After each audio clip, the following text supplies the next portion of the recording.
Assalamualaikum warahmatullahi wabarakatuh. Saya Dahniar, calon guru penggerak dari SMA Negeri 4 Kota Tangerang, akan melakukan pengimbasan tentang budaya positif di sekolah kami.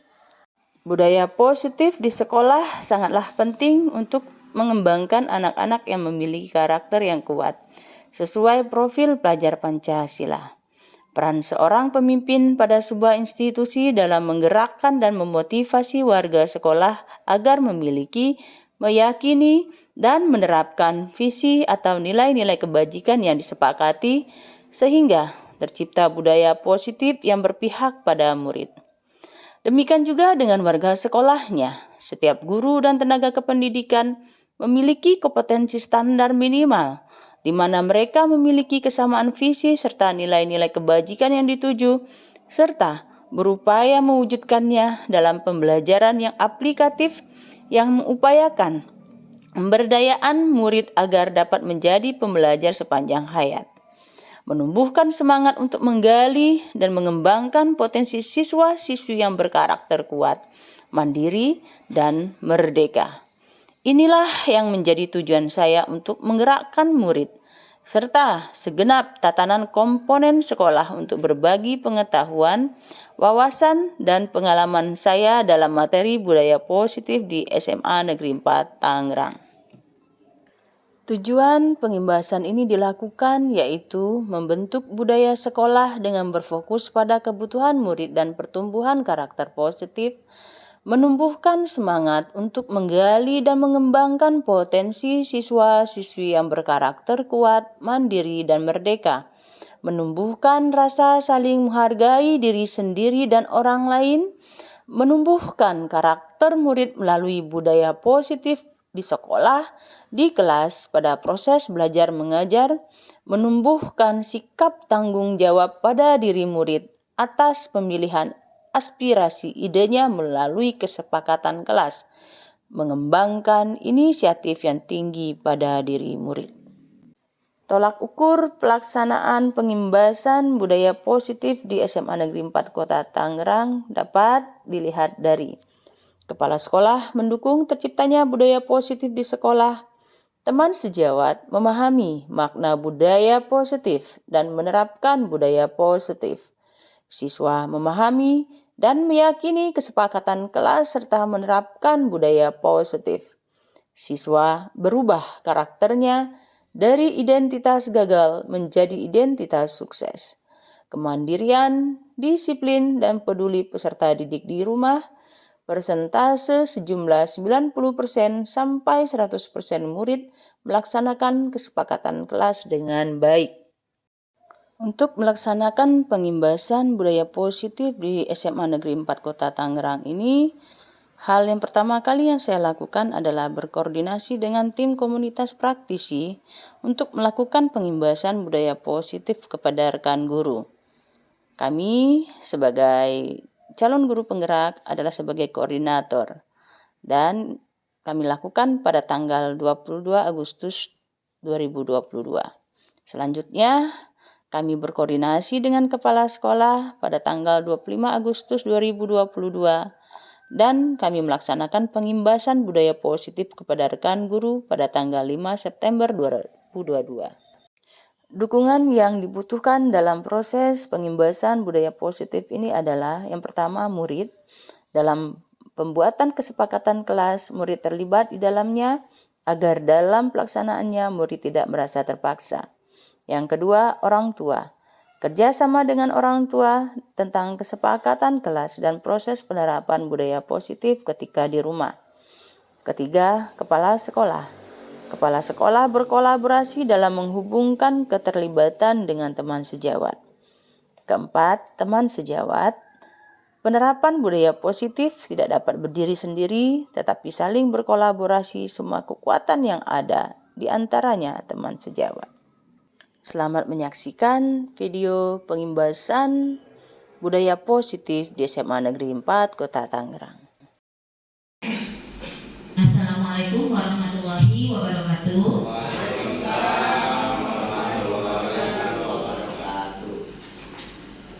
Selamat datang kepada Bapak Ibu yang telah hadir dalam pertemuan komunitas praktisi SMA Negeri 4 kita hari ini. Hari ini kita akan membahas tentang budaya sekolah yang nanti akan dikemukakan oleh narasumber kita, yaitu Ibu Dahniar SPD. Kita akan membahas mengenai budaya positif yang ada di sekolah dengan susunan acara sebagai berikut. Yang pertama adalah pembukaan, yang kedua penjabaran materi, yang ketiga tanya jawab, dan yang keempat adalah penutup atau doa. Baiklah Bapak Ibu, kita mulai saja bahasan kita. Diawali dengan puja dan puji syukur marilah kita panjatkan kehadirat Allah Subhanahu wa taala yang telah memberikan rahmat dan hidayahnya kepada kita semua, sehingga pada hari ini kita dapat berkumpul di sini dalam keadaan sehat walafiat. Shalawat dan salam tercurah kepada junjungan Nabi besar kita Muhammad Sallallahu Alaihi Wasallam. Semoga kita pengikutnya tetap istiqomah di jalannya. Marilah Bapak Ibu, kita awali bahasan kita dengan membacakan basmalah. Bismillahirrahmanirrahim. Kemudian dilanjutkan dengan penjabaran materi kepada Ibu Dahniar. Disilakan. Terima kasih Bu As. Ya. Bu As, untuk sini Bu As ya sambil. Tapi kalau nggak begini nggak enak. Ya Pak Slamet ya. Benar Pak Slamet ya. Ya. Terima kasih Bu As. Teman-teman sekalian, di forum komunitas praktisi ini kita akan menampilkan beberapa hal tentang budaya positif, ya. Menurut William Glasser, budaya positif itu adalah perwujudan dari nilai-nilai atau keyakinan universal yang diterapkan di sekolah. Budaya positif diawali dengan perubahan paradigma tentang teori kontrol. Selama ini barangkali kita sebagai guru merasa berkewajiban mengontrol perilaku siswa agar memiliki perilaku sesuai yang guru harapkan. Perwujudannya, guru sering memberikan hukuman kepada siswa yang melakukan kesalahan dan memberikan imbalan terhadap perbuatan baik yang dilakukan siswa. Nah, jadi kita akan melakukan budaya-budaya positif. Sebenarnya sudah kita lakukan di sekolah. Di antaranya adalah seperti literasi Al-Quran, kemudian kegiatan-kegiatan ekskul lainnya seperti pramuka, OSIS, MPK, dan yang lain-lain. Itu di antaranya. Tetapi pada hakikatnya, untuk membentuk budaya positif itu adalah dimulai dari motivasi internal kita, yaitu kita sebagai guru harus bisa mewujudkan budaya positif itu dengan beberapa hal. Nanti akan kita bahas. Oke? Nah, bagaimana budaya positif itu menurut Ki Hajar Dewantara? Menurut pemikiran beliau, mengungkapkan bahwa disiplin kepada siswa adalah disiplin diri. Sebab hanya diri sendiri yang mampu mengontrol diri kita, bukan orang lain. Jika belum bisa mengontrol diri, menurut Ki Hajar, penerapan disiplin dilakukan orang lain, tapi dalam situasi merdeka, bukan keterpaksaan.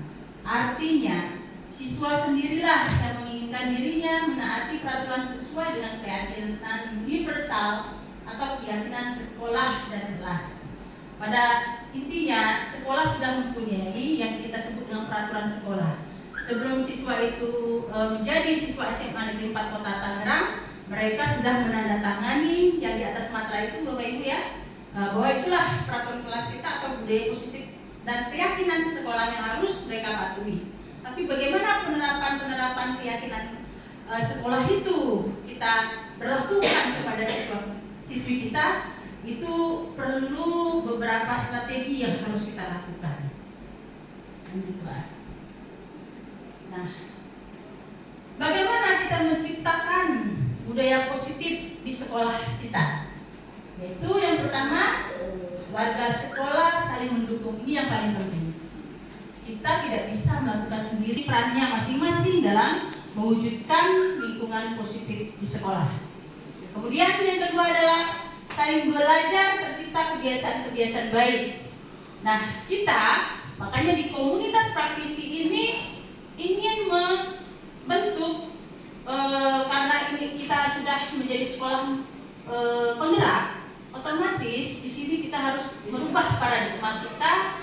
bisa banyak belajar, kita harus juga bisa belajar mandiri tentang segala hal tentang kurikulum ini, atau bagaimana kita bisa mewujudkan budaya-budaya positif kita dan implementasinya kepada siswa kita sudah pasti, dan terhadap diri kita pun sudah pasti.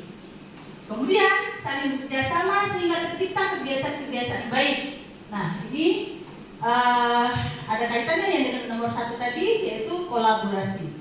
Kemudian menumbuhkan kebiasaan-kebiasaan baik menjadi karakter-karakter baik warga sekolah.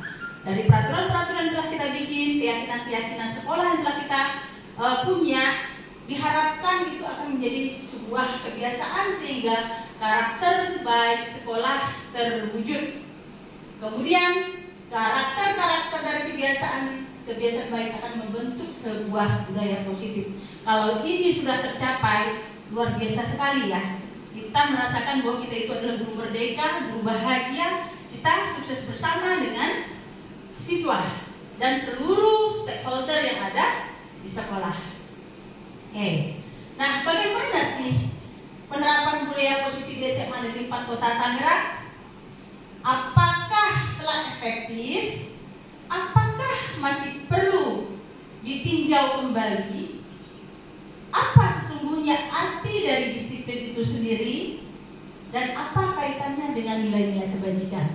Nah, ini kan kita harus bisa kolaborasi antara visi, misi kita, kemudian berimplementasi kepada keyakinan-keyakinan sekolah yang telah kita buat dan sudah ditandatangani oleh siswa-siswi kita. Oke. Nah, menurut Ki Hajar Dewantara, makna kata disiplin itu adalah sejalan dengan pandangan Diana Gosen dalam bukunya Restructuring School Discipline tahun 2001. Dayan menyatakan bahwa arti kata disiplin berasal dari bahasa Latin, yaitu disciplina, yang artinya belajar. Kemudian kata disiplin juga berasal dari akar kata yang sama dengan disciple, yaitu murid atau pengikut. Untuk menjadi seorang murid atau pengikut, seorang harus paham betul alasan mengapa mereka mengikuti suatu aliran atau ajaran tertentu, sehingga motivasi yang terbangun adalah motivasi intrinsik atau ekstrinsik. Nah, disiplin diri itu sesungguhnya akan muncul di dalam diri kita sendiri. Ketika itu dimunculkan oleh orang lain, sehingga kita akan ada hal-hal yang kita tidak suka, ada hal-hal yang kita tidak terima, ada hal-hal yang tidak kita pahami, itu akan menjadi sesuatu yang negatif. Makanya disiplin positif adalah berasal dari motivasi internal kita sendiri, baik dari guru maupun dari siswa. Nah, tujuan disiplin positif ini adalah untuk menanamkan motivasi yang ketiga pada murid-murid kita, yaitu untuk menjadi orang yang mereka inginkan dan menghargai diri sendiri dengan nilai-nilai yang mereka percayai. Ketika murid-murid kita memiliki motivasi tersebut, mereka telah memiliki motivasi intrinsik yang berdampak jangka panjang. Motivasi yang tidak terpengaruh pada adanya hukuman atau hadiah. Mereka akan tetap berperilaku baik dan berlandaskan nilai-nilai kebajikan karena mereka ingin menjadi orang yang menjunjung tinggi nilai-nilai mereka hargai atau mencapai suatu tujuan mulia. Jadi sekali lagi saya garis bawahi bahwa budaya positif yang muncul dari motivasi internal adalah hal yang harus kita bangun, karena itu yang akan menjadi motivasi kita dalam melakukan sebuah disiplin, peraturan-peraturan itu, melaksanakannya dan mengimplementasikannya. Jadi tidak kita tergantung kepada hadiah. Kalau kita rajin kita dapat hadiah, kalau kita malas kita dapat hukuman, kita dapat teguran, seperti itu. Jadi apabila kita menumbuhkan motivasi intrinsik yang ada dalam diri kita, insya Allah peraturan dan keyakinan sekolah akan terlaksana dengan baik. Itu tujuan kita sebenarnya. Yang terlebih dahulu yaitu 3 motivasi perilaku manusia. Yaitu dalam bukunya Diana Gosen, yaitu tentang Restructuring School Discipline, menyatakan ada 3 motivasi perilaku manusia. Nah, ini dia. Pertama, orang melakukan motivasi itu untuk menghindari ketidaknyamanan atau hukuman. Budaya positif ini adalah tingkat terendah dari motivasi perilaku manusia. Nah, seperti saya katakan tadi, Ibu Bapak, bahwa ketika kita melakukan sesuatu, misalnya nih, contoh kecil saja, kita datang ke sekolah itu tepat waktu. Kita ingin apa? Kalau kita terlambat, kita takut ditegur oleh kepala sekolah, atau dilihat oleh teman kita, atau diperhatikan oleh orang lain bahwa kita adalah orang yang sering terlambat, atau kita orang adalah yang tepat waktu dalam mengajar, memberikan tugas-tugas. Kita sebagai guru profesional adalah tepat waktu, dan kita ingin menerima pujian, menerima sanjungan, menerima hadiah atau apapun itu. Jadi kalau itu kita landaskan dalam diri kita, mungkin kita akan melakukan sesuatu itu berdasarkan sesuatu, bukan berdasarkan hati dan diri kita sendiri. Itulah yang disebut dengan motivasi internal, ya. Nah, jadi seperti ini. Jadi kalau motivasi kita itu menghindari ketidaknyamanan atau hukuman, nah ini adalah tingkat yang paling rendah dari motivasi perilaku manusia. Yang kedua adalah untuk mendapatkan imbalan atau penghargaan dari orang lain. Nah, karena kita ingin ya dipuji, namanya itu manusiawi. Hal itu pasti ada di rasa hati manusia, itu pasti ada. Nah, ini adalah salah satu motivasi yang kedua. Kemudian untuk menjadi orang yang mereka inginkan dan menghargai diri sendiri dengan nilai-nilai yang mereka percaya. Nah, ini yang paling penting. Bahwa kita percaya pada diri kita sendiri, sesuatu yang tidak mungkin akan mungkin terjadi. Kenapa? Kita punya kekuatan internal dalam diri kita akan mewujudkannya. Saya tidak akan melakukan A, B, C karena saya ini adalah orang yang penting atau orang yang tidak penting, seperti itu. Jadi hal yang ketiga ini adalah yang sangat harus kita lakukan, bahwa untuk menjadi orang yang mereka inginkan dan menghargai diri sendiri dengan nilai-nilai yang mereka percayai. Oke, lanjut Bu. Nah, terus untuk menanamkan budaya-budaya positif tersebut, ada yang disebut dengan keyakinan kelas. Apa sih keyakinan kelas itu? Yaitu nilai-nilai kebajikan atau prinsip-prinsip universal yang disepakati bersama secara universal, lepas dari latar belakang, suku, negara, bahasa maupun agama. Keyakinan akan lebih memotivasi diri dalam atau memotivasi secara intrinsik. Nah, kalau keyakinan-keyakinan kelas itu pasti di dalamnya banyak nilai-nilai kebajikan secara universal. Yang paling kita dengar dan selalu digadang-gadang dalam kurikulum Merdeka itu adalah profil pelajar Pancasila, yang ada dimensinya bertakwa kepada Tuhan Yang Maha Esa dan berakhlak mulia, berkebinekaan global, kreatif, kritis, bekerja sama dan mandiri. Itu ya, itu diantara nilai-nilai kebajikan. Dan ada lagi nilai-nilai yang lain yang sering kita lakukan di setiap hari Jumat. Kita membiasakan siswa-siswi kita melakukan literasi keagamaan. Kita yang muslim berada di lapangan, memberikan motivasi religi kepada mereka. Mudah-mudahan harapan kita adalah apa yang kita lakukan akan membekas pada diri mereka. Itu harapan kita. Insya Allah mungkin itu akan sedikit demi sedikit akan menjadi bekas dalam hatinya, menjadi pengalaman bagi hidupnya. Minimal dia punya filter terhadap dirinya ketika dia ingin melakukan sesuatu hal-hal yang negatif.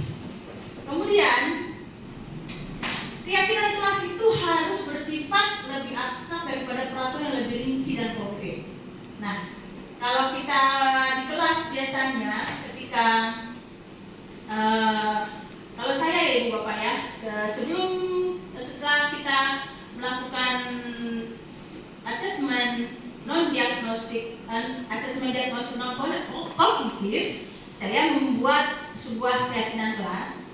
Di situ mereka secara berkelompok, kemudian membuat peraturan-peraturan, kemudian mereka tempel di papan tulis, kemudian setelah mereka tulis semuanya kita sepakati apa keyakinan kelas yang mereka inginkan, seperti itu.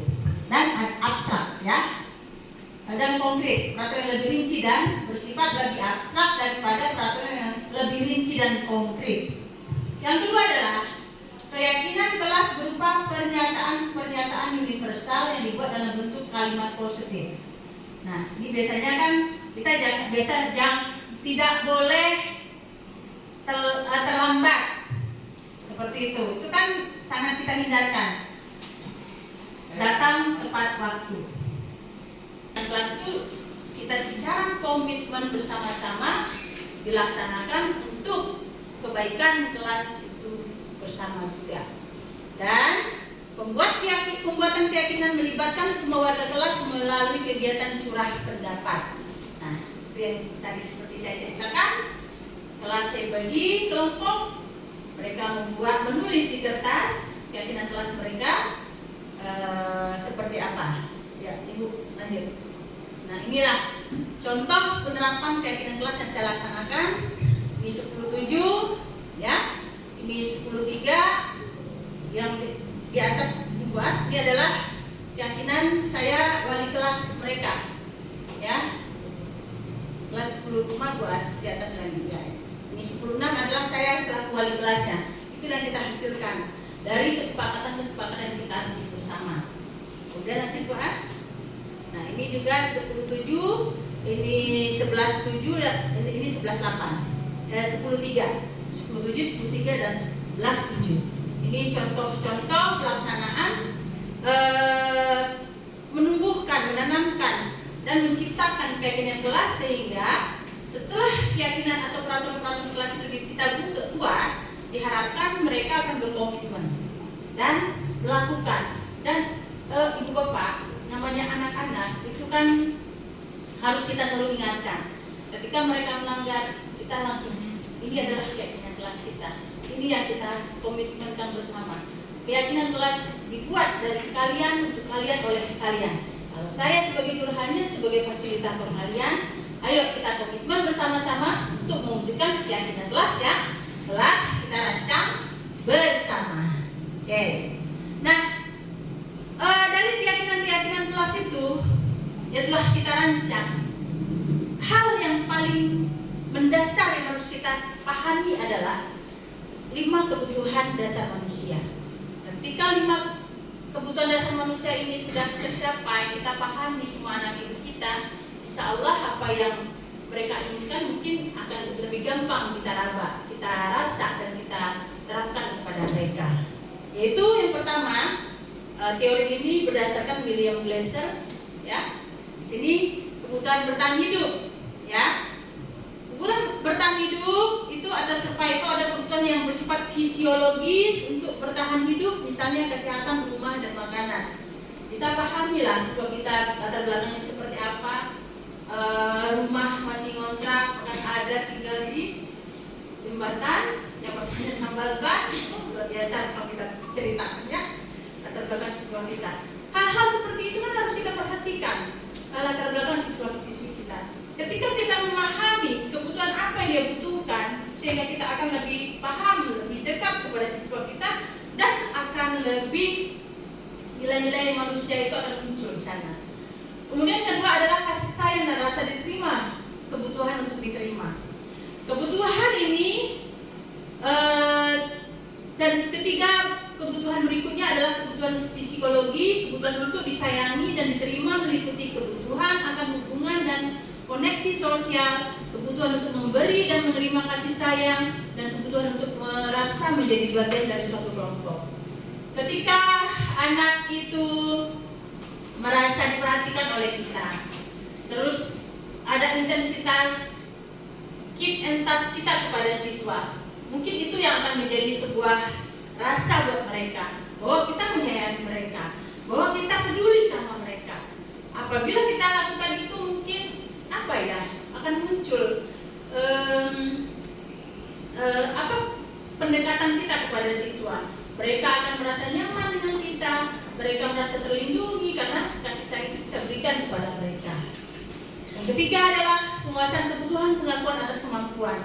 Kebutuhan ini berhubungan dengan kekuatan untuk mencapai sesuatu, menjadi kompeten, menjadi terampil, diakui atas prestasi dan keterampilan kita didengar dan memiliki rasa harga diri. Nah, ketika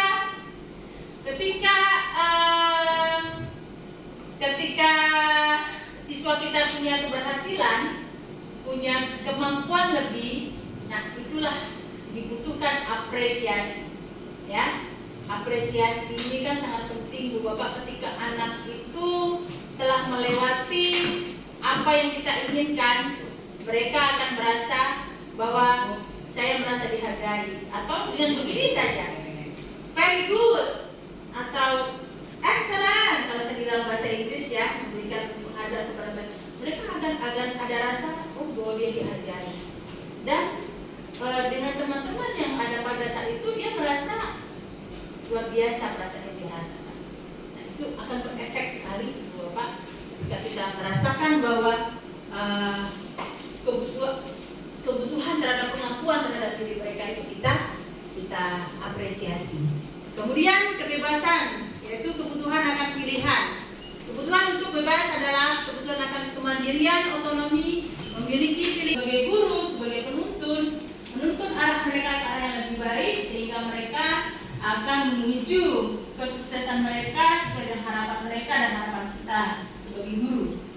Kemudian kesenangan terhadap kebutuhan untuk merasa senang, yaitu kebutuhan yang akan kesenangan adalah kebutuhan untuk mencari kesenangan bermain dan tertawa.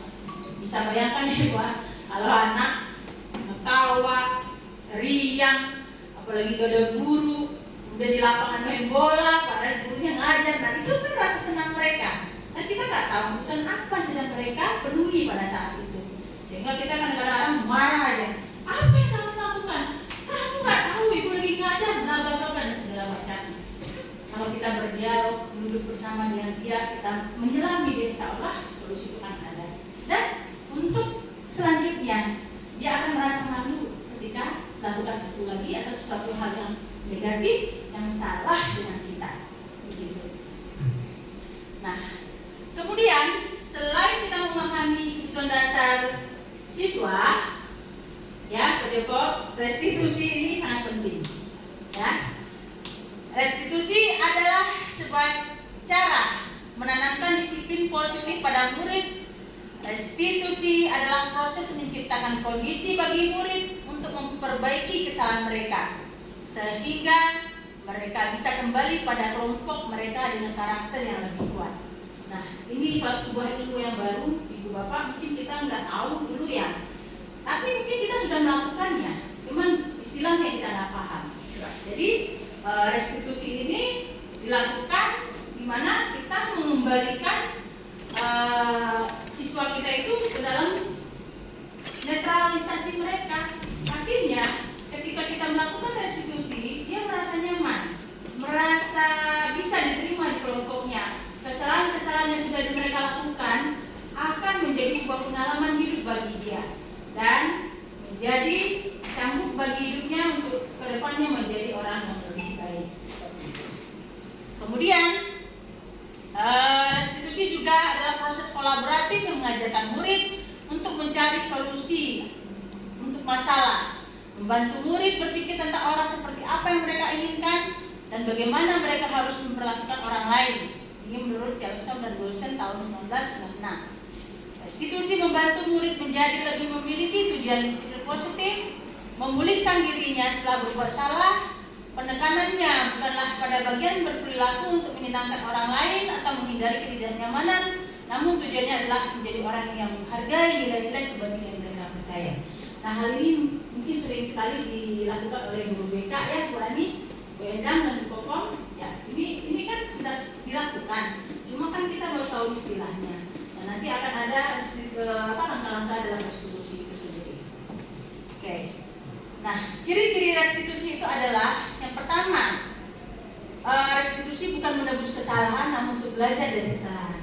Jika siswa melakukan kesalahan, dia tahu dirinya bersalah, kemudian kita arahkan, kita berdialog terlebih dulu kepada mereka, kemudian kita arahkan mereka bahwa ini loh, ini harus kamu kerjakan, bahwa ini adalah salah, kita tuntun mereka ke jalan yang benar. ini adalah salah satu bentuk restitusi. Yang pertama yaitu bahwa bukan menebus kesalahan, tapi belajar dari kesalahan. Kemudian restitusi memperbaiki hubungan.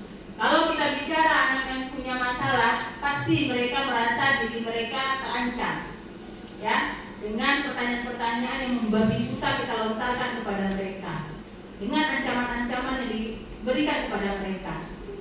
Itu biasanya seperti itu kita lakukan. Tapi apakah itu menjadi nyaman buat mereka? Itu akan membunuh karakter mereka. Tapi ketika kita akan melakukan sebuah dialog penawaran di situ, kita menumbuhkan budaya positif di dalam dirinya, di mana kita menggali diri mereka, insya Allah apa yang kita ingin tujukan dalam hidup mereka itu akan terwujud dengan tahapan-tahapan restitusi nanti. Celetukan kita saja supaya dia anak-anak ini jerah, tapi kan itu tidak juga bagus. Kamu harus keluar dari sekolah ini. Ini surat ininya, kamu harus tanda tangan ini, beli materai, kan seperti itu. Nah, itu yang sering kita lakukan. Dan saya juga sering lakukan itu dulu, Bapak Ibu. Ya, sebenarnya itu nggak baik, karena kita tidak paham dia itu latar belakangnya seperti apa. Dia melakukan kesalahan itu, kenapa dia lakukan kesalahan itu? Kita tidak gali dulu itu, tapi kita dong salah dia, kita itu ini begini, begitu. Dengan berdialog, dia akan menjadi sadar. Dia akan meniti dirinya sendiri, menata dirinya sendiri dengan alur yang kita bikin. Seperti itu ya Bapak Ibu. Kemudian restitusi itu menuntut untuk melihat ke dalam diri.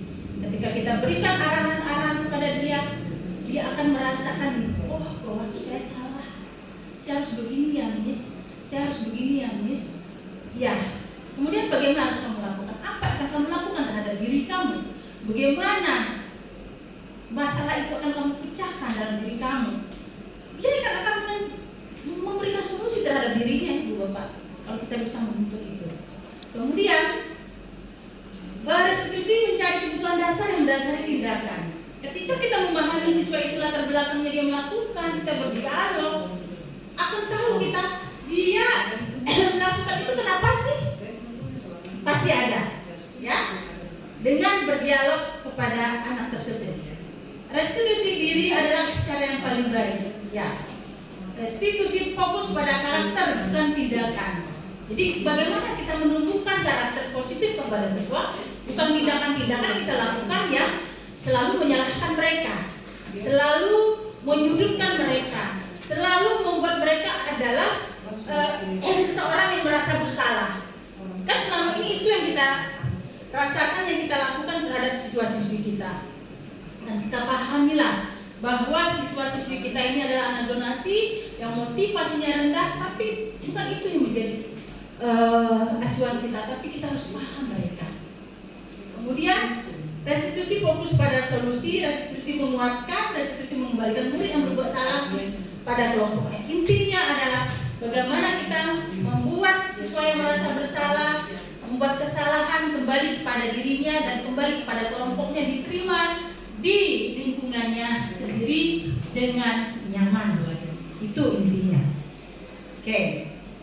Nah, ini ada 5 posisi kontrol Ibu Bapak dalam restitusi itu sendiri. Ya Bu, kata sendiri Bu, kata sendiri. Lagi tidak, maksudnya naik ya. Oke. Ulang dulu ya. Nah, posisi kontrol itu adalah bentuk program disiplin positif yang berpusat pada murid yang dikembangkan oleh Dayang dosen dengan pendekatan restitusi yang disebut dengan posisi 5 kontrol. Jadi controller yang ada pada restitusi ini yang akan menjadi panduan kita. Bahasa ini itu. Nah, oke, ini ya Ibu Bapak, ini adalah ilmu buat kita sendiri, ilmu buat kita jadi guru, ilmu buat ibu BK, ya.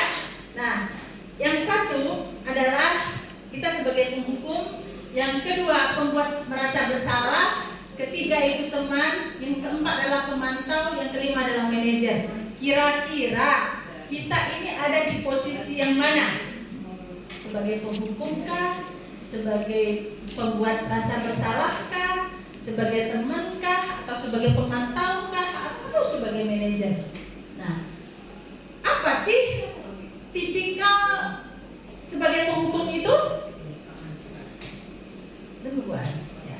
Nah, sebagai penghukum, seorang penghukum bisa menggunakan hukuman fisik maupun verbal. Orang-orang yang menjalankan posisi penghukum senantiasa mengatakan bahwa sekolah memerlukan sistem atau alat yang dapat lebih menekan murid lebih dalam lagi. Ini biasanya kita lakukan, ya, guru piket. Pak Herman punya piket kan? Kalau anak terlambat, Pak Herman apain? Yang saya lakukan itu untuk era sekarang, Ya. misalnya dulu nama terlambat, alasan jelas gitu ya, alasan jelas, logis, ya bisa kita bereskan untuk masuk kelas. Oke. Tapi kalau sering belit-belit, nggak jelas, ya sementara duduk manis di ruangan piket bukan di luar. Tapi aturan itu pun terkadang kontradiksi dengan yang lainnya.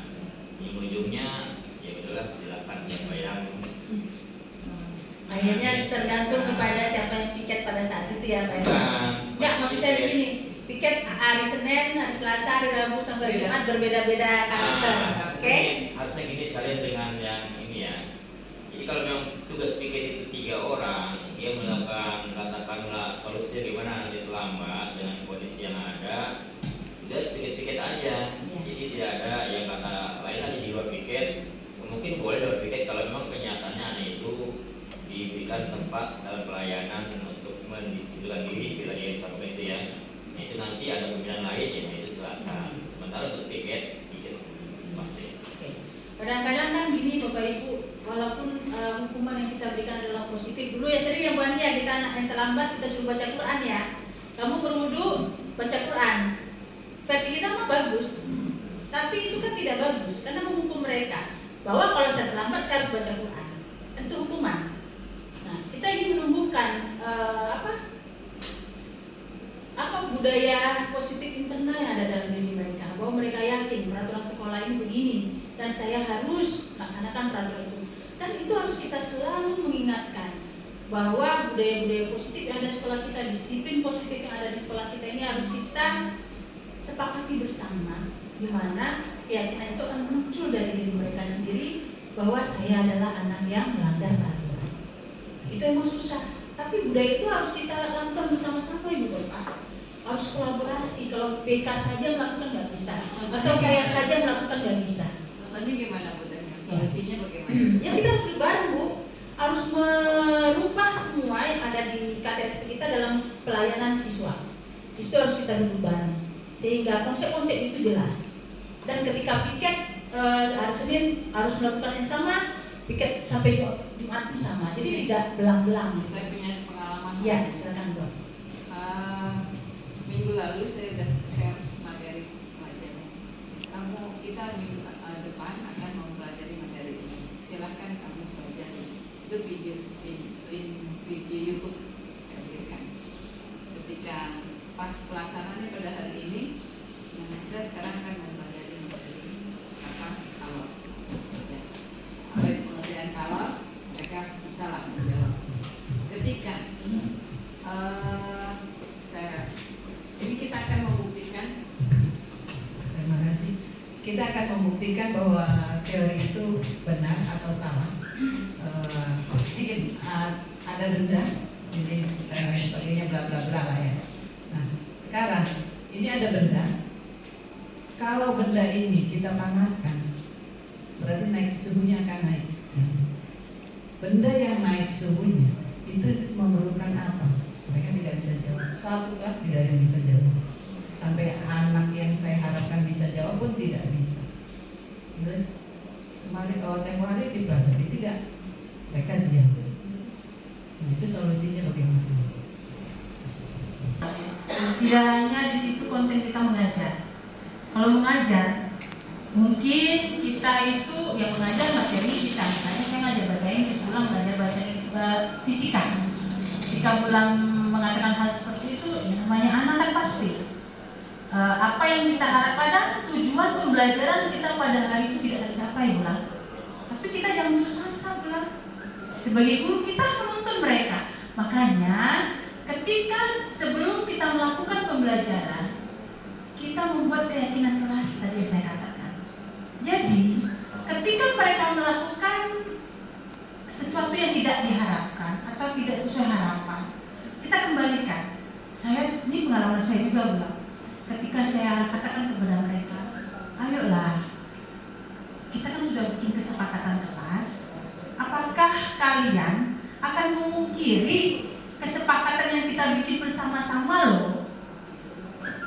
Ini yang membuat adalah kalian satu kelas, yang melanggar adalah kalian, yang ini digunakan untuk kalian, oleh kalian.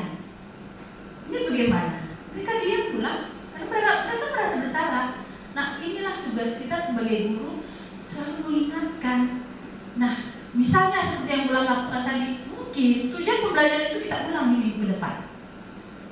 Insya Allah Bulan, pasti mereka akan lebih intens, akan memperhatikan, oh saya harus belajar, kalau enggak ibu ini akan begini lagi kondisi kelas kita.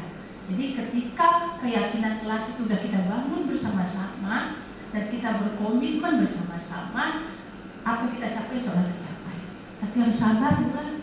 Kita tahu bersama bahwa latar belakang siswa kita ini luar biasa. Gak usah mereka memahami konsep, menanamkan, menumbuhkan motivasinya, jadi itu luar biasa sulitnya.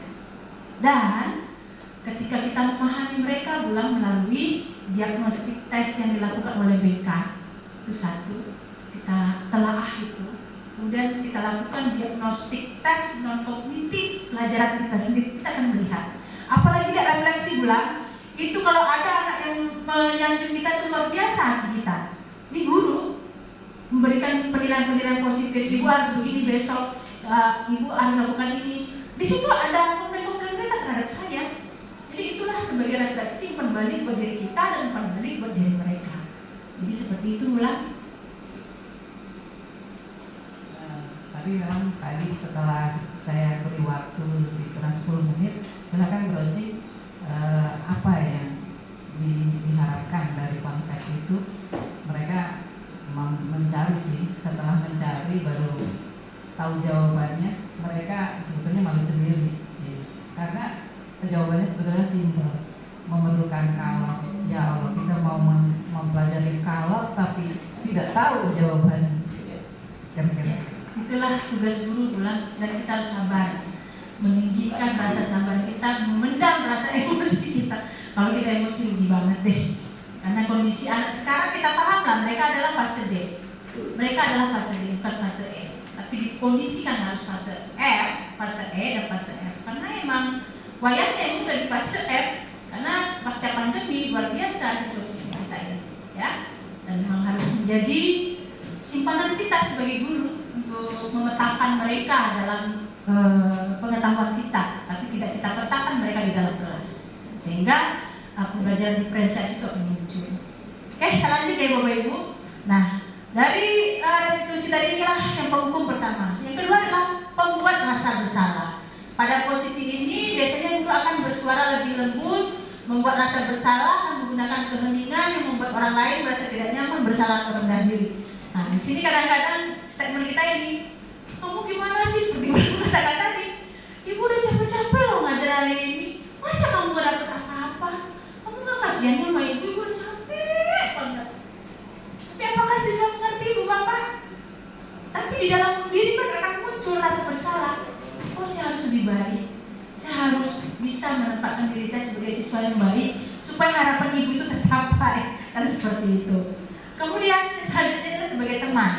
Nah, pada saat sebagai teman ini, guru pada posisi ini tidak akan menyakiti murid, namun akan tetap berupaya mengontrol murid melalui persuasi. Posisi teman pada guru bisa negatif ataupun negatif, tergantung kita menempatkan diri kita.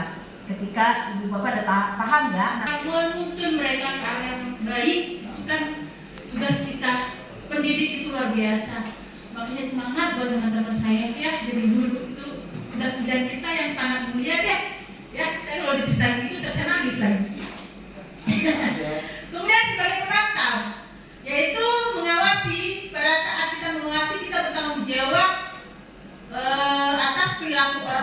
awasi.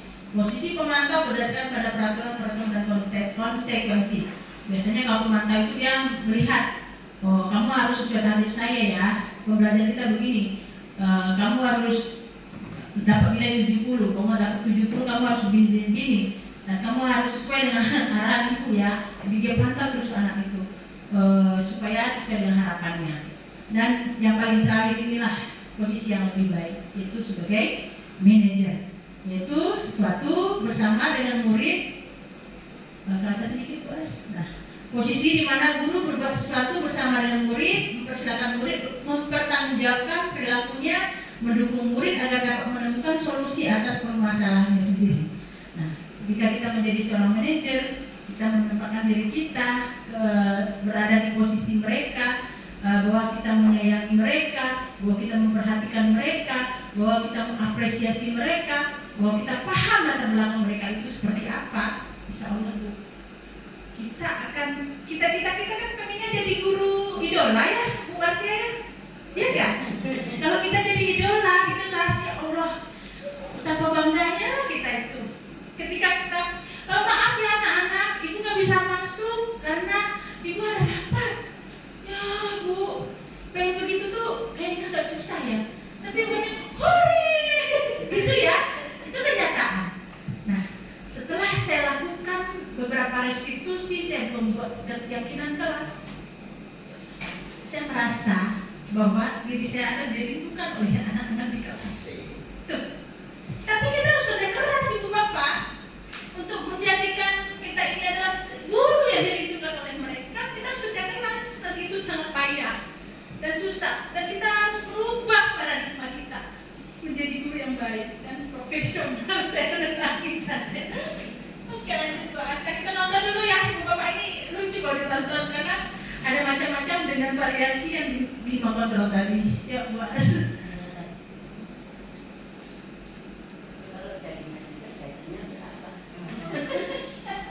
Harus lebih dari bisa sebulannya boleh mobil, sebulannya dari rumah. Suara-suaraan. Suaranya keras.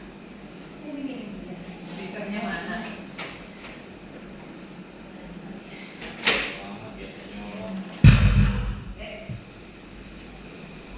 Nah, tetap belum kebut.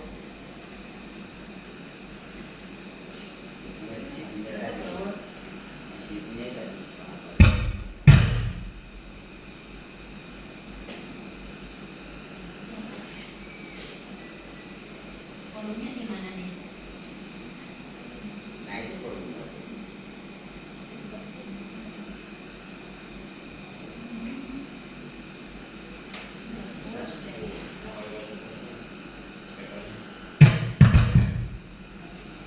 Bentar ya Bu Bapak. Dalam penerapan disiplin positif restitusi, salah satu program yang dikembangkan adalah 5 posisi kontrol. 5 posisi kontrol dalam restitusi adalah proses perjalanan seorang pendidik agar dapat mengenali dirinya. Pada video kali ini, kita akan membahas tentang 5 posisi kontrol yang dikembangkan oleh Diane Dawson dan contoh penerapannya.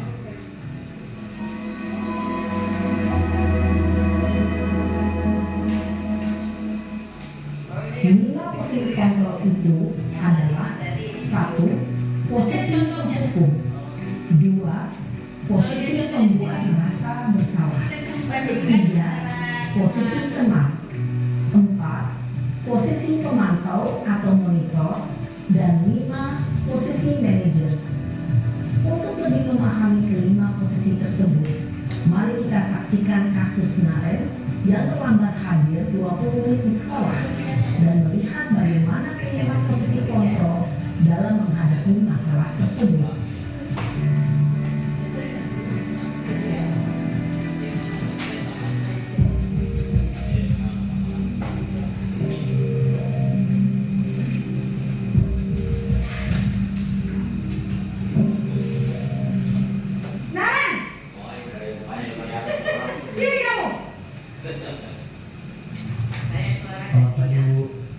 Selalu terlambat. Kamu deh, pasti terlambat. Maaf Bu, saya Apa?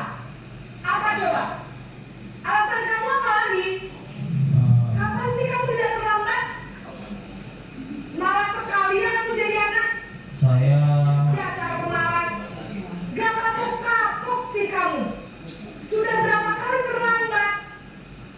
Sana, kamu keliling lapangan basket 2 kali. Kenapa saya harus ke lapangan basket, Bu? Kenapa? Kamu tolak ibu. Berani-beraninya jawab. Sudah terlambat, masih berani jawab nggak? Sekarang, keliling lapangan basket 5 kali sekalian. Biasa kok. Cepat. Pergi sana ke lapangan basket. Posisi penghukum biasanya berbicara dengan nada tinggi, menghardik, menunjuk-nunjuk, menyakiti, dan menyindir. Hukuman bisa berupa fisik maupun psikis. Ibu dan bapak guru hebat. Dampak yang terjadi pada murid ketika guru berada pada posisi penghukum adalah murid cenderung akan memberontak, bahkan menumpah dendam.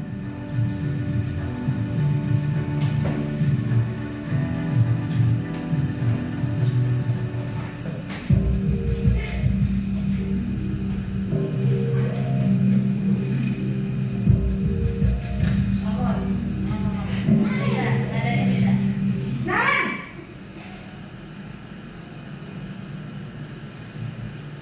Selamat pagi, Bu. Naren. Kamu kenapa terlambat lagi, nak? Ya Tuhan, Naren.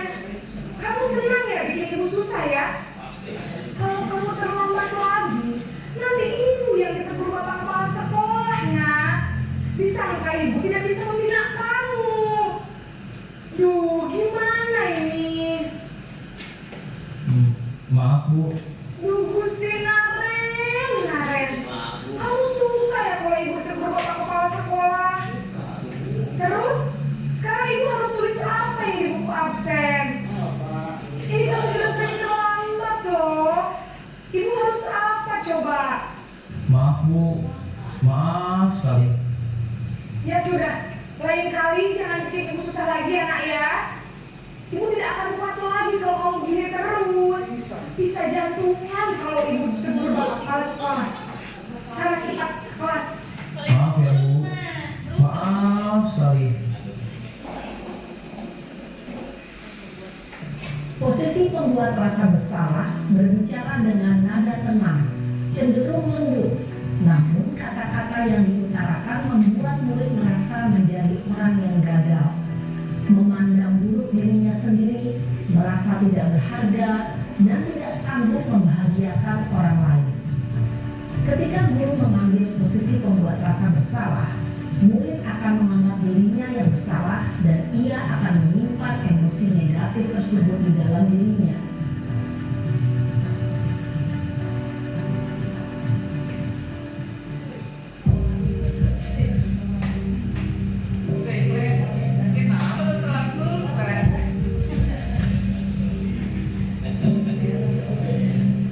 Naren,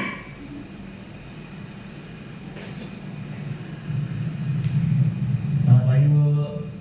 wah, sudah jam berapa ini nak? Terlambat lagi ya sayang. Iya, Bu. Habis ibu saya lupa bawakan saya, Bu. Kamu malah menyalahkan ibu kamu. Kamu bukannya anak yang larinya paling kencang. Kok terlambat sih? Iya, Bu. Saya memang terlambat bangun tadi. Jadi biarpun saya lari kencang, tetap nggak kekejar, Bu.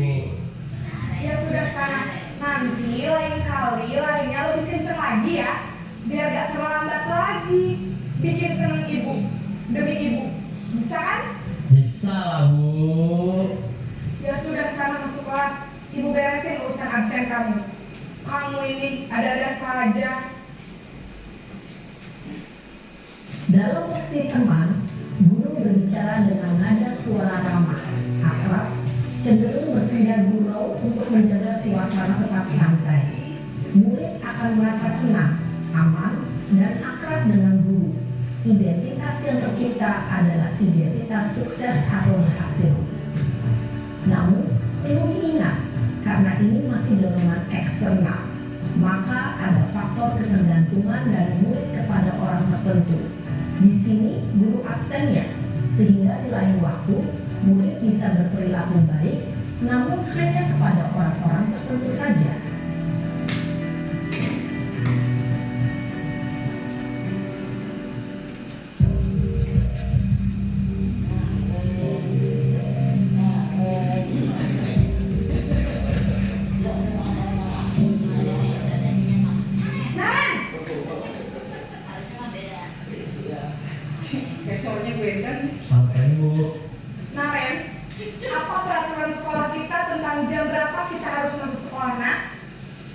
kita harus di sekolah jam 7, Bu. Iya betul, sekarang sudah jam 7.20. Naren sudah tahu konsekuensinya jika terlambat hadir. Paham, Bu. Saya harus tinggal kelas pas jam istirahat selama 20 menit. Iya benar, konsekuensinya demikian. Jadi nanti jam 9.30 pas istirahat, kamu harus tinggal di kelas, kerjakan tugas tambahan untuk ketertinggalan kamu, ya? Baik, Bu. Posisi pemantau mengandalkan penghitungan atau data untuk mengontrol murid. Guru mengarahkan murid berdasarkan peraturan dan konsekuensi. Seorang pemantau menunjukkan bahasa tubuh dan ekspresi wajah yang datar dan cenderung formal.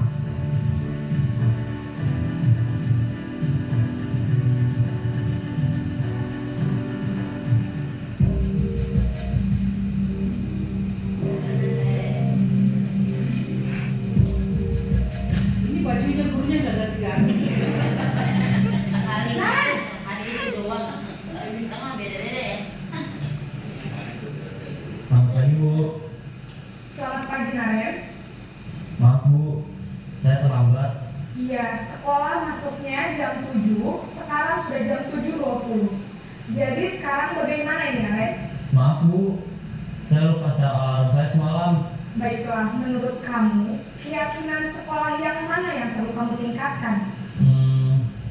Menghargai diri sendiri dan orang lain mungkin ya, Bu. Setuju. Jadi, apakah Naren meyakini prinsip saling menghormati tersebut? Iya, Bu. Saya meyakininya. Apakah Naren bersedia memperbaiki masalah keterlambatan ini? Bersedia, Bu. Bagaimana kamu akan perbaiki masalah keterlambatan ini? Saya akan coba untuk tidak lupa menyetel alarm saya, Bu. Baik, kalau Naren lupa menyetel alarm di rumah, ada orang yang kira-kira bisa bantu mengingatkan tidak? Ada, Bu. Kakak saya, Kak Emma. Ada lagi selain Kak Emma? Selain Kak Emma, ada ibu saya. Baik, jadi yang mengingatkan Naren adalah Kak Emma dan ibu kamu ya? Kira-kira akan mulai setel alarm kapan nih Naren? Setelah pulang sekolah, akan segera saya lakukan. Baik, jadi Naren akan setel alarm untuk bangun besok pagi dan akan diingatkan oleh kakak dan ibunda Naren ya. Ada lagi yang mungkin perlu dilakukan Naren agar tidak terlambat bangun lagi. Tidak ada, Bu. Baik Naren, terima kasih untuk kerjasama kamu. Sekarang kamu perlu kembali ke kelas untuk belajar. Baik, Bu. Terima kasih. Posisi manajer adalah posisi kontrol yang disarankan untuk membimbing murid memiliki sikap disiplin yang positif, yaitu murid yang mandiri, bertanggung jawab, dan dapat memecahkan masalah. Tujuan dari posisi ini adalah agar murid dapat berefleksi atas tindakannya. Guru akan dengan tulus memberikan pertanyaan-pertanyaan bermakna, sehingga membuat murid dapat belajar dari kesalahannya dan mencari sebuah solusi untuk menyelesaikannya. Ibu dan Bapak guru hebat, setelah mengamati adegan kelima posisi kontrol tadi, Melihat tadi ya langkah-langkah restitusi sehingga kita yang paling nyaman dan bahagia itu adalah di posisi manajer. Tapi itu emang agak greget, kita harus menerapkan itu, mempunyai jiwa sebagai manajer itu emang harus kita tutup di hati kita masing-masing sehingga siswa akan nyaman dan mereka akan malu sendiri karena keyakinan sekolah, keyakinan kelas itu sudah ada pada diri mereka. Tinggal kita akan memberikan kesadaran kepada mereka bagaimana melakukan itu. Oke. Ini adalah segitiga restitusi. Nah, ini adalah bentuk dari turunan dari 5 kontrol tadi. Nah, ini akan saya langsungkan saja ke ini ya, Bu As, terus Bapak Bu As. Nah, supaya Bapak nonton lagi, ini penerapan saya kepada Fahri ya tentang penerapan segitiga restitusi. Di sini ada penjelasannya juga. Nonton. Assalamualaikum warahmatullahi wabarakatuh. Saya SMA Negeri 4 Kota Tangerang, calon guru penggerak angkatan 5 akan melakukan demonstrasi kontekstual menurut 1.4 budaya positif. Sebelum memasuki praktek restitusi, terlebih dahulu saya akan memaparkan pengertian restitusi itu sendiri. Menurut Gosen tahun 2004, restitusi adalah proses menciptakan kondisi bagi murid untuk memperbaiki kesalahan mereka, sehingga mereka bisa kembali pada kelompok mereka dengan karakter yang lebih kuat. Dalam melakukan restitusi terbagi dalam beberapa tahapan. Yang pertama adalah menstabilkan identitas. Bagian dasar dari segitiga bertujuan untuk mengubah identitas anak dari orang yang gagal karena melakukan kesalahan menjadi orang yang sukses. Anak yang melanggar peraturan karena sedang mencari perhatian adalah anak yang sedang mengalami kegagalan. Ketika seseorang merasa sedih dan emosional, mereka tidak bisa mengakses bagian otak yang berfungsi untuk berpikir rasional. Saat itulah ketika kita harus menstabilkan identitas anak. Sebelum terjadi hal-hal lain yang bisa memperburuk keadaan, kita sebaiknya membantu anak untuk tenang dan kembali ke suasana hati di mana proses belajar dan penyelesaian masalah bisa dilakukan. Tahapan yang kedua adalah memvalidasi tindakan yang salah. Setiap tindakan kita dilakukan dengan tujuan, yaitu memenuhi kebutuhan dasar. Kalau kita memahami kebutuhan dasar apa yang mendasari sebuah tindakan, kita akan bisa menemukan cara-cara paling efektif untuk memenuhi kebutuhan tersebut. Menurut teori kontrol, semua tindakan manusia, baik atau buruk, pasti memiliki maksud dan tujuan tertentu. Tahapan yang ketiga adalah menanyakan keyakinan. Teori kontrol menyatakan bahwa kita pada dasarnya termotivasi secara internal ketika identitas sukses telah tercapai dan tingkah laku yang salah telah divalidasi, maka anak akan siap untuk dihubungkan dengan nilai-nilai yang dia percaya dan berpindah menjadi orang yang dia inginkan.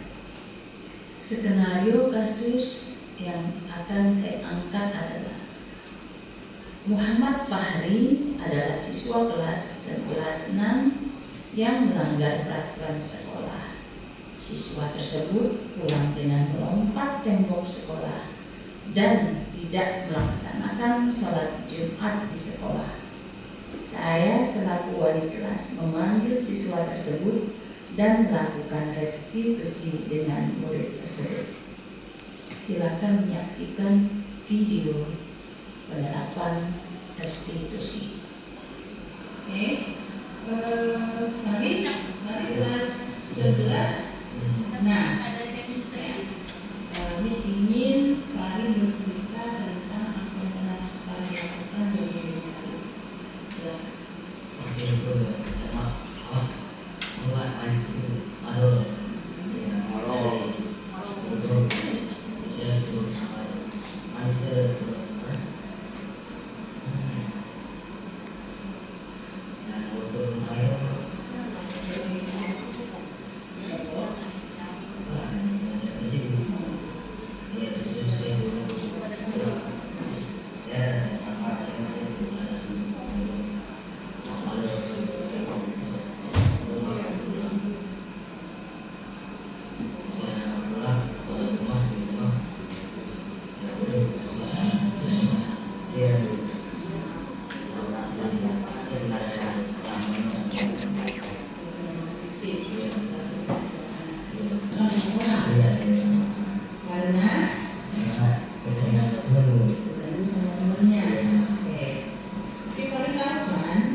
Yang namanya manusia itu tidak ada yang sempurna, ya.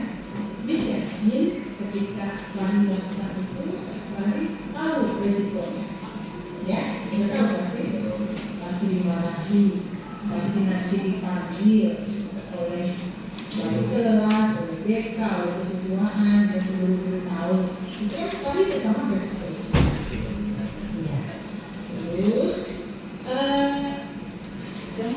kalau untuk saya itu karena saya di SMA kelas 3 ini kebetulan aja ya itu ada guru karena ada jurusan agama, guru tajwid yang mengajarkan tajwid, tapi dia cuma dari situ. Nah, dia kalau belajar begini nih, matanya textbook, bukunya, siswanya lagi dia tadi keluar dari kelas dan kelas itu nggak tahu. Sehingga kami ya sama lah hari anak ada lah ya kami dulu juga siswa mungkin pokoknya ngalamin apa yang Alfari alami ya cuma kan situasi berbeda ya dengan kasus yang berbeda. Jadi dia itu bertiga teman siswa ada teman bis yang keluar tidak ada teman siswa kami berada di belakang kelas diajar oleh bapak itu kami duduk di lab komputer. Itu kami ngobrolnya ada di apa yang ngobrolin saat itu ketawa ke TV sehingga akses-aksesnya keluar kepala sekolah dari ruang lab itu kami dikirim ke ruang guru bisa dari bayangkan betapa malunya bisa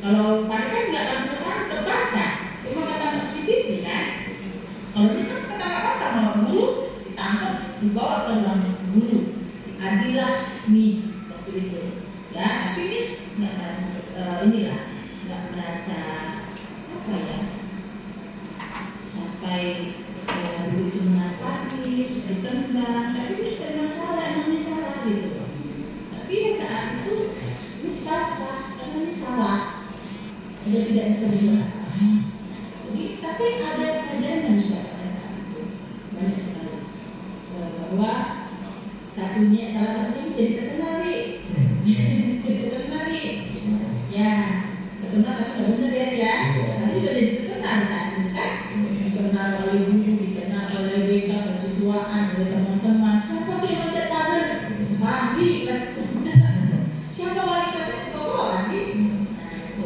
ya ini sudah seperti itu terus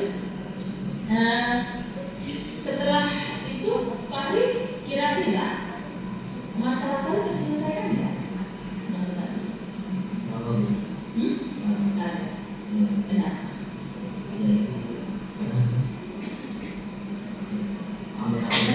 Oh, apa yang kita mulai? Nggak ada masalah jadi ulangi masalah itu.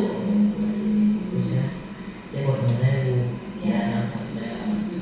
saya udah saya telepon saya ya itu Dapat apa? telepon saya Oh, karena teman yang itu barang-barangan itu ada berapa nih teman barang-barangan itu?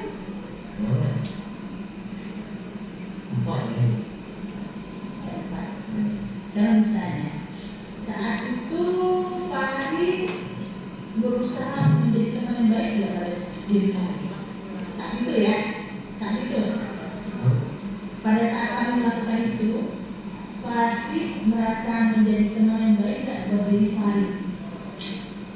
Ada. Kenapa?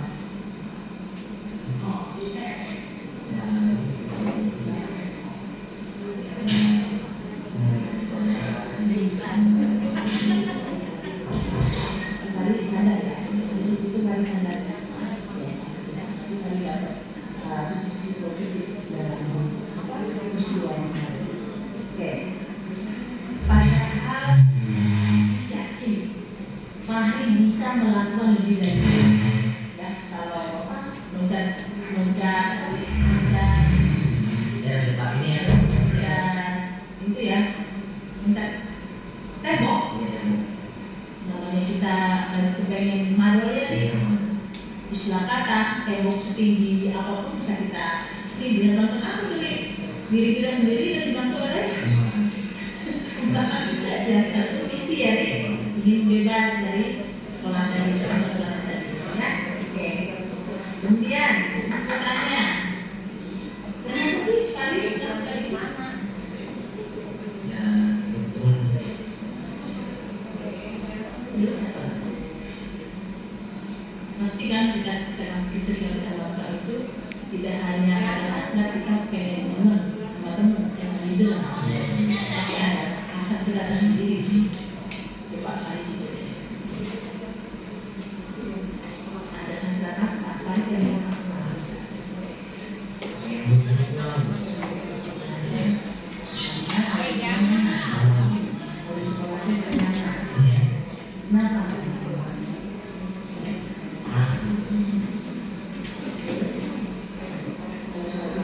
tentang budaya positif. Mudah-mudahan apa yang saya laksanakan pada hari ini banyak manfaatnya. Inilah diantara budaya-budaya positif yang kita terapkan selama ini sehingga menghasilkan siswa-siswi yang unggul di bidangnya masing-masing. Bapak, ya, boleh begini kita bangga ya. Oke, terima kasih. Assalamualaikum warahmatullahi wabarakatuh.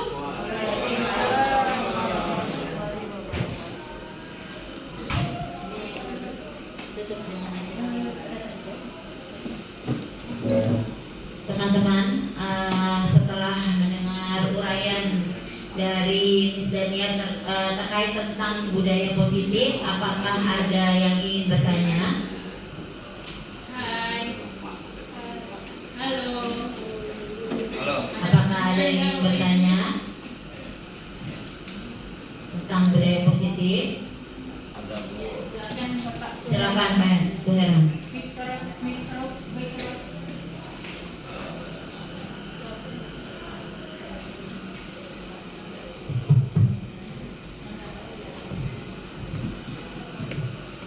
Alhamdulillah, terima kasih atas waktu yang sudah diberikan kepada kami. Kemudian hubungan dengan apa yang dipaparkan tadi oleh Bu Dania, ini juga masukan buat kita semuanya. Ya. Dan beberapa pertanyaan, ada satu pertanyaan yang tentunya ada kaitan dengan tugas kita di kelas atau di sekolah. Mohon maaf Bu As, coba ya itu sebut saja ya. Ini ada 5 hal yang kita lakukan ketika kita mau membina siswa kita yang ada di sekolah. Nah, dari poin 1 sampai 5 hubungan dengan tugas kita di sekolah dalam membina anak, ini ada beberapa bagian yang tentunya tergantung kondisi pada saat itu, kemudian kondisi yang ada. Ini tentunya dari 2 hal yang mungkin kita bisa rasakan sendiri. Kalau secara pengalaman kita di sekolah, ada yang bersifat internal dan eksternal. Terkadang itu bisa pengaruh pada diri kita ketika kita melakukan pelayanan yang sifatnya pada ini nanti untuk disiplin anak, dan termasuk dalam konteks disiplin diri. Dari posisi soal tadi kita lihat pada tayangan akhir, Pak Ahli diberikan semua bagaimana cara dia bisa merubah sikap pada ini itu.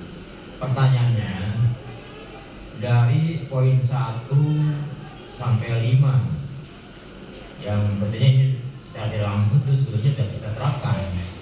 Pertanyaan saya, apakah kita bisa mengkolaborasikan poin 3, 4, dan 5 dalam membina siswa kita? Apakah cukup poin yang terakhir saja 5? Karena dalam kondisi di mana lingkungan belajar yang kita harapkan anak kita berhasil, tentunya saya sendiri tidak berceritakan karena kita sudah tahu sama-sama gitu ya. Ya, jadi satu lagi, apakah kita bisa memadukan poin 3, 4, dan 5 ini untuk mengarahkan siswa kita yang katakanlah mungkin tadi yang pertama terlambat, atau di kelas kurang memperhatikan materi yang kita sampaikan, atau secara umum yang kita lihat anak-anak terkadang di luar jam belajar atau maaf ya ada dikit kita hadir ke kelas, anak-anak sudah banyak yang di luar, mungkin itu menunggu gurunya. Ketika gurunya datang dari jarak 2 atau 3 meter mereka sudah langsung masuk kelas. Itu yang tentunya kita berada di sekolah harapannya seperti tadi. Jadi satu lagi saya tanyakan, 345 dalam 50 itu apakah bisa dipadukan? Ya itu saja. Terima kasih atas waktunya. Mohon maaf. Assalamualaikum warahmatullahi wabarakatuh. Waalaikumsalam warahmatullahi wabarakatuh. Pertanyaan terima kasih Pak Herman atas pertanyaannya. Pertanyaan dari Bapak Suherman adalah apakah ada bisa dikolaborasikan dari posisi kontrol 1 sampai dengan 5? Itu yang 3 sampai 5 itu pertanyaan pertama. Pertanyaan kedua, yang idealnya kita harusnya berada di posisi kontrol yang mana terkait dengan tadi bermain perannya Miss dengan Fahri itu ada penguatan di akhirnya gitu Mas. Terima kasih Bas Pak Herman. Terkait dengan 5 posisi kontrol ini adalah 5 tahapan, yaitu penghukum, pembuat merasa bersalah, teman, pemantau, manajer. Itu kita sudah melihat ilustrasinya tadi seperti apa. Jadi sebaiknya jangan kita kolaborasikan poin 3, 4, dan 5 dalam institusi kontrol itu, posisi kontrol itu, karena kita ini diharapkan berada di posisi 5, di mana kita sebagai manajer, dan apa yang harus kita lakukan, kita berusaha menumbuhkan rasa keyakinan siswa kita bahwa mereka melakukan kesalahan. Jadi bukan berasal dari kita.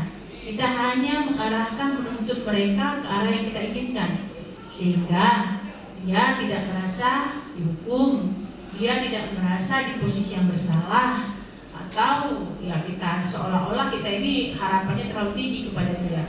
Ketika siswa ini sudah merasa apa yang ada dalam dirinya itu positif, sudah pasti dia malu Pak Herman. Ini kan contoh real yang saya lakukan di kelas.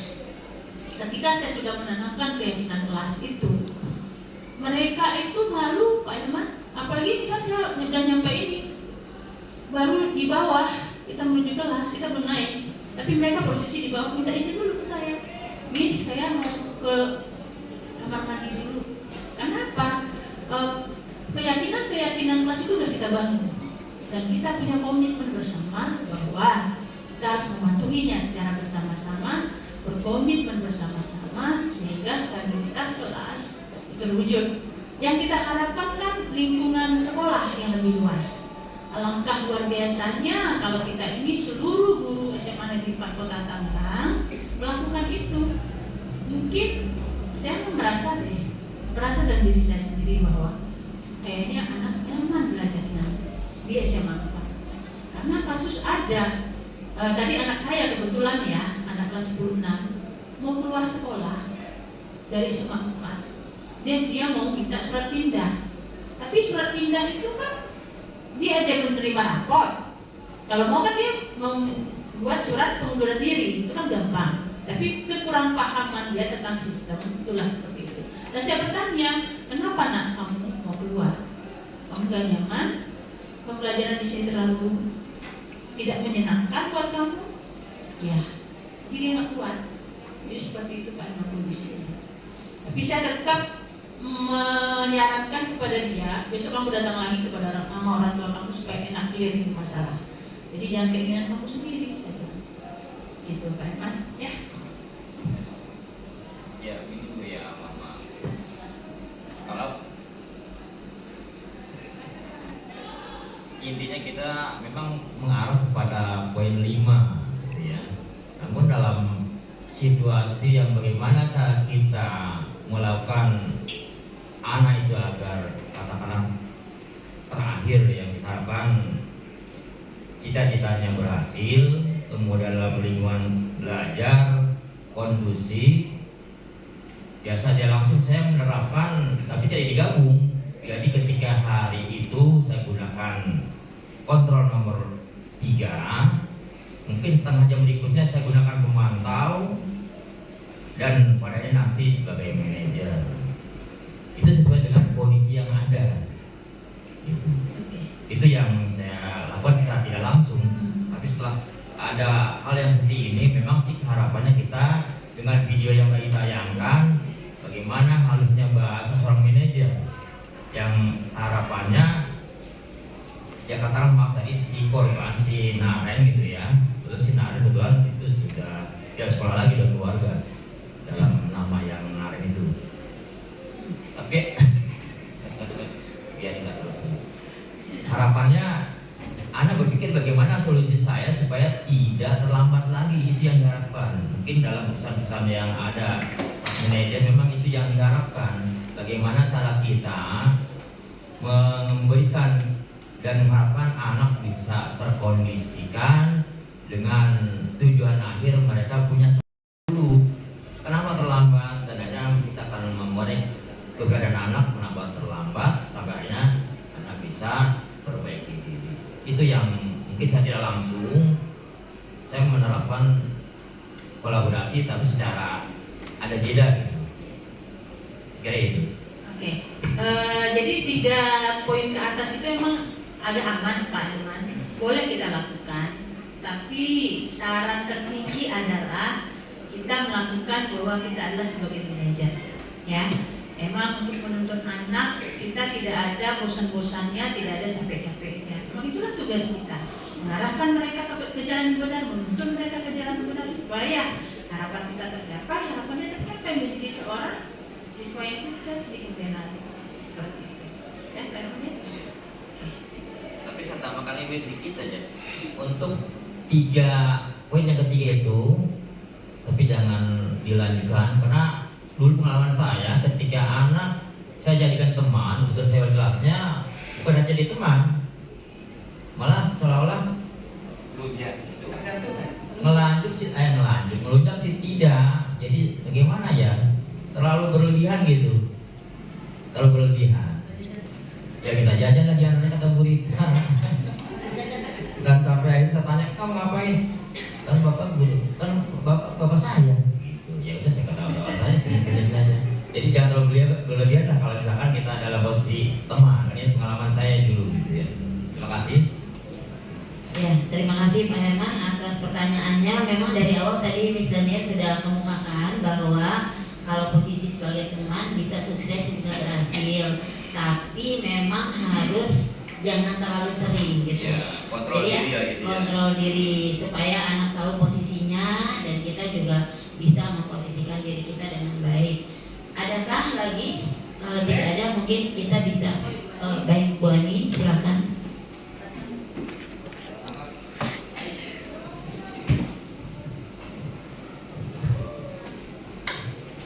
Assalamualaikum warahmatullahi wabarakatuh.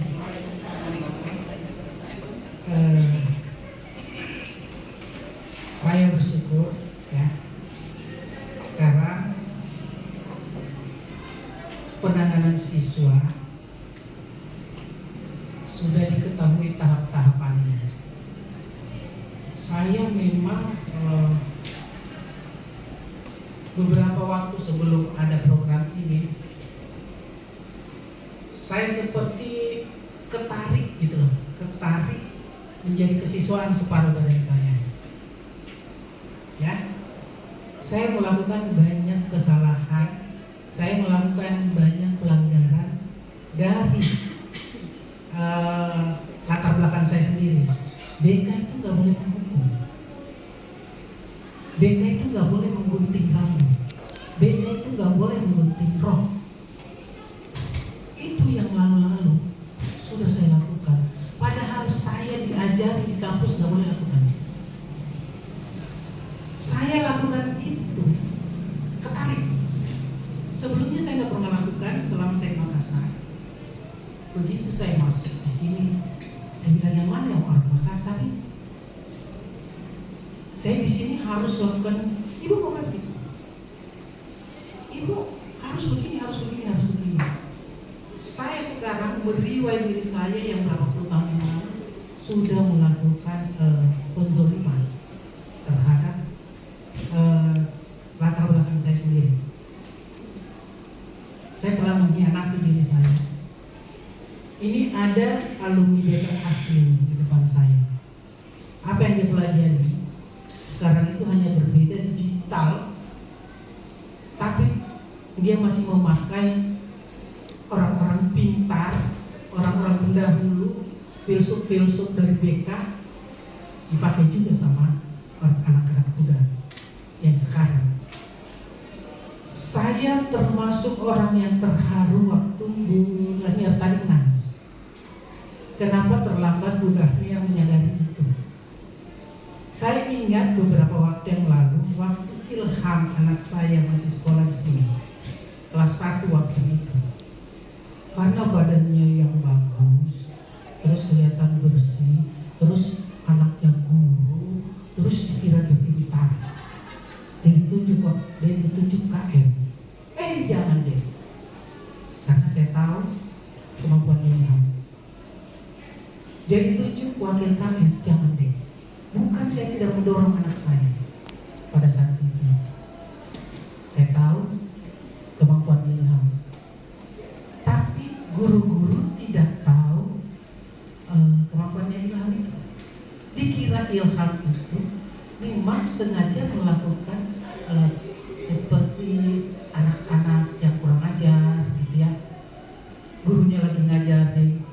Ilham, saya tidak sampaikan berapa kali Ilham itu memakai shadow atau pendamping di SD untuk mendampingi belajar dia, karena saya tidak mau waktu itu teman-teman saya tahu. Nanti kalau teman-teman saya tahu, khawatirnya saya waktu itu, padahal saya salah. Seharusnya saya kasih tahu. Sampai suatu saat Bu Dahlia datang ke saya, Bu, saya di kelas tadi, Ilham begini-begini. Sampai saya marahin untuk satu kelas biar Ilham menyadari. Tahu nggak? Jangan karena kamu anak guru dan segala macam itu. Saya ingat itu. Dan sampai sekarang apa yang dilakukan Bu Dahlia itu namanya perlindungan. Dan anak saya tidak kembali sampai sekarang. Anak saya jadi hilang. Jadi nggak punya motivasi untuk kembali menjadi remaja yang punya mimpi-mimpi yang harus diraih. Ilham sampai sekarang menempel ibunya terus, sudah hampir 7 tahun. Untuk mencari kerja aja tidak bisa. Dia kehilangan diri. Pada saat dia dibully oleh temannya, dia nggak seberapa. Dibully sama gurunya, teman ibunya, itu yang paling menyakitkan. Dan sampai sekarang dia tidak bangkit. Sekarang Ilham menjadi menghiasi dirinya, pakai baju yang bagus-bagus, harum, apa segala macam. Itu bukan deh. Itu cara dia mengangkat dirinya. Dia nggak menyadari kalau itu bukan Ilham. Yang hilang dari dirinya adalah untuk berprestasi, semangat hidupnya, dan itu saya rasakan sekarang. Alhamdulillah, walaupun terlambat, Ibu Dahlia sudah kembali menjadi seorang guru, mendidik, pembelajar, membimbing, mengajari anak-anak. Oke, Bu Ani. Jadi alhamdulillah Bu Ani, saya dikasih hidayah sama Allah. Ditambah kita adalah guru penggerak ya Bu As. Di sini kita banyak banget ilmu yang kita dapatkan. Dan harapan kami adalah kami bisa menyampaikan ilmu-ilmu kami ini kepada teman-teman, supaya apa yang kami rasakan juga dirasakan oleh teman-teman. Itu gak seberapa Bu Ani saya lakukan yang akan cerita tentang si Ilham itu. Dulu saya itu luar biasa, mungkin anak bicara saya ini ada guru killer, remedial sampai mati. Tapi setelah saya, itu kan bertahap ya Bu Ani, manusia itu berubah bertahap.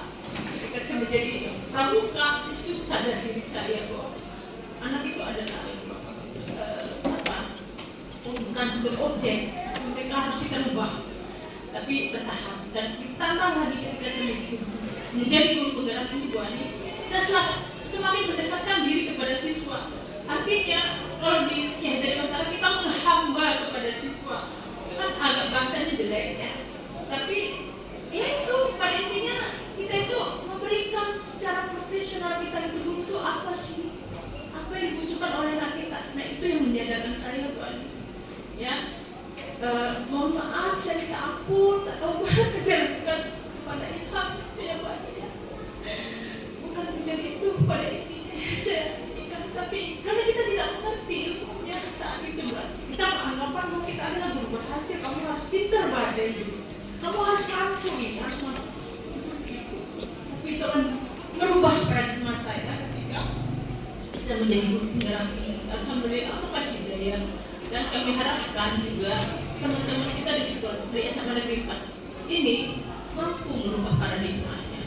Itu yang harus kami lakukan. Terima kasih. Sudah ya teman-teman ya. Oke.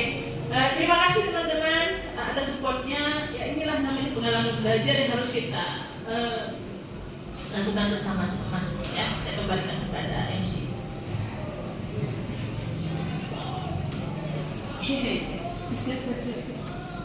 Buat semua tuh. Itu yang sedih-sedih saya suka. Baiklah teman-teman, terima kasih telah datang pada hari ini, telah mengambil banyak sekali pembelajaran dari apa yang sudah diberikan pengibasan oleh Miss Dania terkait dengan budaya positif. Semoga keinginan kita bersama di SMA Negeri 4 ini benar-benar kita secara bertahap saling memahami di mana posisi kita sebagai guru, bagaimana siswa belajar dengan kita dan mereka sebagai murid kita. Semoga SMA Negeri 4 menjadi sekolah yang memiliki lingkungan belajar yang kondusif sehingga menciptakan atau mencetak generasi muda yang handal, yang kuat, yang memiliki masa depan cemerlang. Saya sebagai pembawa acara cukup sekian. Saya tutup. Wabillahi taufiq wal hidayah. Wassalamualaikum warahmatullahi wabarakatuh. Setelah melakukan pengimbasan budaya positif kepada rekan sejawat, diharapkan guru mampu melaksanakan penerapan budaya positif di kelas, sekolah, dan di rumah dengan lebih konsisten. Guru dapat melakukan pendekatan untuk mengenal karakteristik murid yang beragam. Guru juga dapat melakukan penilaian sikap yang bertahap. Demikianlah pengimbasan budaya positif di SMA Negeri 4 Kota Tangerang. Semoga bermanfaat. Salam guru hebat.